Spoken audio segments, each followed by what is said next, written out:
नमस्कार किसान भाइयों, आज की इस वीडियो पर हम अमोनियम सल्फेट खाद के बारे में बात करने वाले हैं। इस वीडियो पर हम अमोनियम सल्फेट खाद क्या है और कौन कौन से न्यूट्रिएंट हैं, इसका प्राइस क्या है, कौन सी खाद दवाइयों के साथ आपको अमोनियम सल्फेट खाद को मिक्स नहीं करना चाहिए, अमोनियम सल्फेट कब और कितनी मात्रा पर इस्तेमाल करना चाहिए, कौन कौन सी फसलों पर आप इस खाद का इस्तेमाल कर सकते हैं, इसके फ़ायदे क्या हैं और अमोनियम क्या है, ड्रिप में अमोनियम सल्फेट खाद को कब कितनी मात्रा पर इस्तेमाल करना चाहिए और क्या वाटर सोल्यूबल है या फिर नहीं है। अमोनियम सल्फेट खाद की एक ऐसी जानकारी आपको मिलने वाली है जो अभी तक आपको यह जानकारी हो सकता है पता ना हो, तो इस वीडियो को बिना स्किप किए वीडियो को अंत तक जरूर देखें। नमस्कार दोस्तों, मैं हूं आपका दोस्त शिव कुमार और आप देख रहे हैं एडवांस एग्रीकल्चर यूट्यूब चैनल। चलिए शुरू करते हैं। अमोनियम सल्फेट खाद एक रासायनिक उर्वरक है जो कि पानी में 100% घुलनशील है। अमोनियम सल्फेट में नाइट्रोजन का अमोनियम फॉर्म है और इसमें सल्फर की मात्रा है। अब अमोनियम सल्फेट खाद बनती कैसे है इसके बारे में हम बात करते हैं। तो देखिए, सल्फ्यूरिक एसिड के साथ अमोनियम का जो मिश्रण होता है, यानी एक रासायनिक अभिक्रिया कराई जाती है और अमोनियम सल्फेट नाइट्रोजन और सल्फर का एक अकार्बनिक मिश्रण है। पीएच अधिक हो, जैसे क्षारीय मिट्टी पर जैसे हाई पीएच होता है, तो अमोनियम सल्फेट खाद जो होती हैं वह बेस्ट होती हैं। यानी क्षारीय मिट्टी के लिए अमोनियम सल्फेट खाद बहुत ही बढ़िया रिजल्ट देती हैं। अमोनियम सल्फेट सफ़ेद रवेदार पदार्थ में होता है, यानी छोटे छोटे चमकीले टुकड़े जो कि पानी में घुलनशील होता है। अमोनियम सल्फेट मृदा में अभिक्रिया कैसे करता है, थोड़ा सा समझते हैं।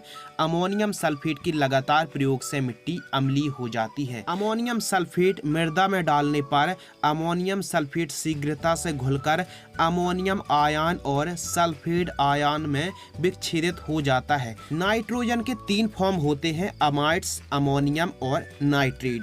तो जो अमोनियम सल्फेट खाद है इसमें नाइट्रोजन तो है लेकिन नाइट्रोजन का अमोनियम फॉर्म है, तो अमोनियम के बाद नाइट्रेट में रूपांतरित होके पौधा ग्रहण करता है नाइट्रोजन को। एक बात तो आपको हमेशा याद रखना है, जो आपकी फसल है नाइट्रोजन को हमेशा नाइट्रेट फॉर्म में ही ग्रहण करती है। तो जैसे अमोनियम सल्फेट खाद है तो नाइट्रोजन तो है इसमें लेकिन अमोनियम फॉर्म में है। अमोनियम फॉर्म पहले रूपांतरित होगा नाइट्रेट फॉर्म में, तब जाके कोई भी फसल ग्रहण कर पाएगी। लेकिन एक ऐसी फसल है जो हम आपको आगे बताएंगे कि वह नाइट्रेट फॉर्म में नाइट्रोजन को ग्रहण नहीं करती है, वह अमोनियम फॉर्म में ही नाइट्रोजन को ग्रहण करती है। उसके बारे में भी हम आपको आगे बताने वाले हैं। देखिए, अमोनियम से नाइट्रेट रूपांतरित कैसे होता है वह समझते हैं।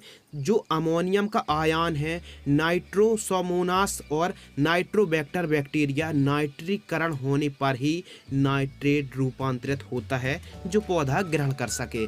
आपको पता है कि यूरिया खाद है नाइट्रोजन 46% होती है, वह तुरंत काम क्यों नहीं करती है? इसलिए नहीं करती है कि जो नाइट्रोजन है वह पहले अमाइड्स पर रूपांतरित होता है, उसके बाद अमोनियम पर और फिर उसके बाद नाइट्रेट में रूपांतरित होने के बाद ही रूपांतरित होने पर टाइम लगता है, इसलिए लेट रिजल्ट आते हैं यूरिया से। अमोनियम आयन जो होता है कैल्शियम आयन की हानि कर हाइड्रोजन आयन का निर्माण करते हैं, जिससे मिट्टी अम्लीय हो जाती है। अमोनियम सल्फेट खाद मिट्टी में कैल्शियम आयंस और मैग्नीशियम आयंस को हटाता है और हाइड्रोजन की मात्रा को बढ़ाता है, जिससे मिट्टी उपजाऊ और अम्लीय हो जाती है। धान की फसल, धान एक ऐसी फसल है जो नाइट्रोजन को अमोनियम रूप में ग्रहण करती है, इसलिए धान की फसल पर अत्यधिक अमोनियम सल्फेट खाद प्रभावशाली है। आइए जानते हैं अमोनियम सल्फेट खाद में अमोनियम, नाइट्रोजन और सल्फर का जो कंटेंट है कितने परसेंटेज में है। देखिए, अमोनियम जो नाइट्रोजन है यह 20.5% है और सल्फर 23% का एक कॉम्बिनेशन है। अमोनियम के बारे में जानते हैं कि अमोनियम क्या है और इसके क्या फायदे हैं। अमोनियम नाइट्रोजन का ही एक फॉर्म है जो अमोनियम नाइट्रेट में रूपांतरित होकर फसल को ग्रोथ, बढ़वार और वेजिटेटिव वृद्धि करता है और साथ ही फसल को हरी भरी करने में काफ़ी ज़्यादा सहायक है।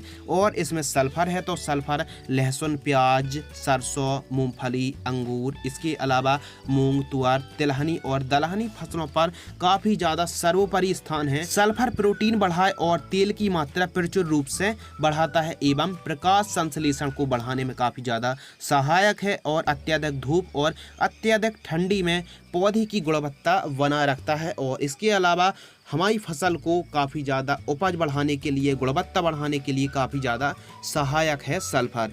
इसके अलावा बात करते हैं अमोनियम सल्फेट को आप कौन कौन सी क्रॉप पर इस्तेमाल कर सकते हैं। तो इसको आप धान की फसल पर, गन्ना, मक्का, तंबाकू, सोयाबीन, मिर्च, टमाटर, तरबूज, लहसुन, प्याज, कपास और लगभग सभी प्रकार की सब्जियों पर, मोटी रबी खरीफ की फसलों पर आप अमोनियम सल्फेट खाद का इस्तेमाल कर सकते हैं। बात करते हैं अमोनियम सल्फेट के डोज के बारे में। तो डोज आपको प्रति एकड़ की दर से बताया जा रहा है। आप अमोनियम सल्फेट को ड्रिप सिंचाई से इस्तेमाल कर सकते हैं या फिर आप साधारण तरीके से खेती कर रहे हैं तो जड़ों के पास देकर भी आप सिंचाई कर सकते हैं। इसके अलावा खड़ी फसलों पर भी आप अमोनियम सल्फेट फर्टिलाइजर्स का यूज़ कर सकते हैं। बात करते हैं यदि आप ड्रिप सिंचाई से खेती कर रहे हैं तो 2 से 3 किलोग्राम प्रति एकड़ की दर से वनस्पतिक अवस्था में या फिर फ्लावरिंग फ्रूटिंग स्टेज पर आप अमोनियम सल्फेट खाद का 4-5 बार ड्रिप में इस्तेमाल कर सकते हैं 15-15 दिनों के अंतराल पर। यदि आप साधारण खेती कर रहे हैं यानी ड्रिप नहीं लगाई है तो आप इस्तेमाल कैसे करें। 5 किलोग्राम से लेके 8 किलोग्राम प्रति एकड़ की दर से जड़ों के पास देकर सिंचाई कर सकते हैं, जैसे सब्जियां हों या फिर मोटी रबी खरीफ की फसलें हैं। खड़ी फसलों पर भी आप जड़ों के पास देकर सिंचाई कर सकते हैं।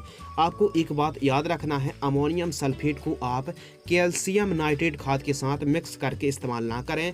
बाकी आप एनपीके ऑल ग्रेड जो एनपीके जैसे 19-19, 052, 34, 12, 61, 0, 13, 0, 45, 00, 50 और जितनी भी ग्रेड की एनपीके खाद आती हैं उनके साथ आप अमोनियम सल्फेट खाद को मिक्स करके इस्तेमाल कर सकते हैं। साथ ही ह्यूमिक एसिड के साथ, माइक्रो न्यूट्रिएंट के साथ भी आप चाहे तो मिक्स करके इस्तेमाल कर सकते हैं। अमोनियम सल्फेट पर केवल सल्फर है और नाइट्रोजन है। बात करते हैं इसके फायदे के बारे में। तो फसल की उपज को बढ़ाता है और साथ ही ग्रोथ, विकास बढ़ावा करे और प्रोटीन की मात्रा बढ़ाए, प्रकाश संश्लेषण को बढ़ाए और फसल को भी हरी भरी करता है। और इसके अलावा वनस्पतिक अवस्था के लिए काफी ज्यादा सहायक है। मिट्टी को भी यह अम्लीय करता है और क्षारीय मिट्टी के लिए यह काफी अनुकूल उर्वरक है।